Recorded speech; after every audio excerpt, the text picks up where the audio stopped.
How's it going, everybody? It's Sean here, back today to give you guys a review of the Adidas Yeezy Boost 350 V2 in the Zyon colorway. This pair dropped on July 18th for $220 US or $300 here in Canada. Releasing in full family sizing, this marks the latest Yeezy 350 V2 released by Adidas. And in my opinion, this is one of the nicest colorways to release in a long time. Diving straight into the shoe, the upper of these Yeezys is constructed out of Adidas Prime Knit. And you can see how the Prime Knit has this very intricate weave pattern. And the colors of the Prime Knit range from brown to beige to gray.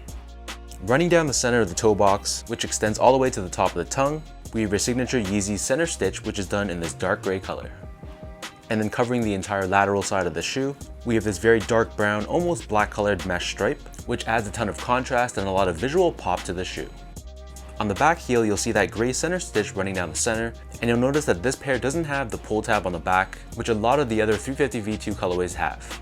Personally, I don't really mind either way, and I think it looks perfectly fine without it. On the medial side, so this is all done in Prime Knit and there is no stripe on this side. And you'll notice how the Prime Knit pattern on the middle sort of looks like it's blocked off, which gives it a bit more of that disconnected or disjointed look. For the laces, these come with your signature rope style lace, and in this case it's done in this light brown or dark tan color. As with all your 350 V2s, we have some additional padding on the interior of the shoe, and running down the interior of the back heel, we have the signature Adidas 3 stripes done in 3M. Taking out the insoles, these come with your standard 350 V2 insoles. So in this case, this is done in this cream color, and we have Adidas and Yeezy branding stamped on the heel in black. So the upper of these Zyons sits atop a full-length Boost midsole. The Boost is of course encased within this TPU carrier, which is done in this semi-translucent milky white finish. As always, we have the signature ribbed pattern that runs from heel to toe. And then on the back heel, you'll see how a portion of the outsole wraps up and over onto the midsole. And this is done in this darker shade of beige, which is a very interesting design choice by Adidas, but it's something that they've been doing for a long time now. Flipping the shoe over to the bottom, here we have your traditional Yeezy 350 V2 outsole. And as I just pointed out, this is done in this tan color, and we have the exposed Boost underneath the forefoot, along with this triangular cutout underneath the heel, followed by Boost branding at the very bottom. So in terms of sizing, I found that the Zyons fit a little bit more snug than a lot of the recent 350 V2 colorways. During the initial launch of the 350 V2s with colorways like the Red Stripe, the Beluga 1.0, and other colorways around that time frame, I found that they ran very snug.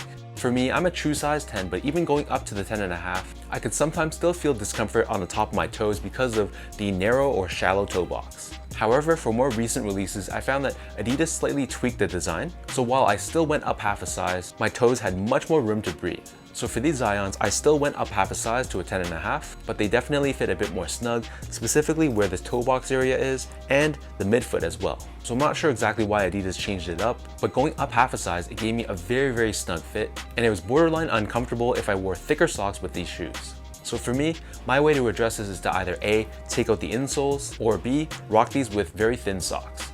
Moving on to the comfort, so as I've always said, the 350 V2 is one of the most comfortable Yeezys out there. You can really feel that full-length Boost underneath your feet, and straight out of the box it feels very plush, very well cushioned and soft underfoot. So if you're someone that prefers a bit more support for your shoe or a bit more stiffness, then you might not enjoy this shoe. But if you like your Boost feeling very plush and very soft, then you're probably gonna like this sneaker.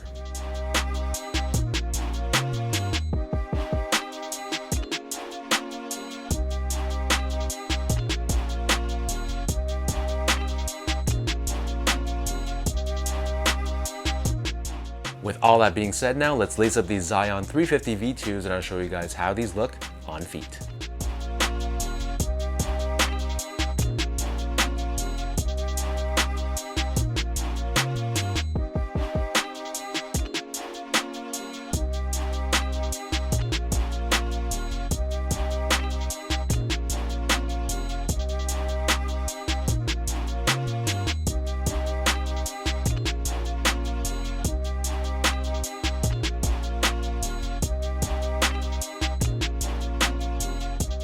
From the day these were officially announced, this definitely caught my eye. This is a very clean, very versatile colorway, and I love this dark colored stripe, which adds a ton of pop and character to the sneaker. To be honest with you guys though, I haven't been wearing my Yeezys too much these days, but I feel like a colorway like this might go down as a future classic down the road. So I'm curious to know what you guys think about the Zyon colorway. Was this a cop or a drop for you? And for anyone that's tried on this pair, do you agree with me on the sizing, or maybe it was just limited to my pair only? If you guys like this video, be sure to like, comment, and subscribe. Give me a follow on Instagram at esco8. Check out my Twitter at sean.go and visit my website at seango.ca.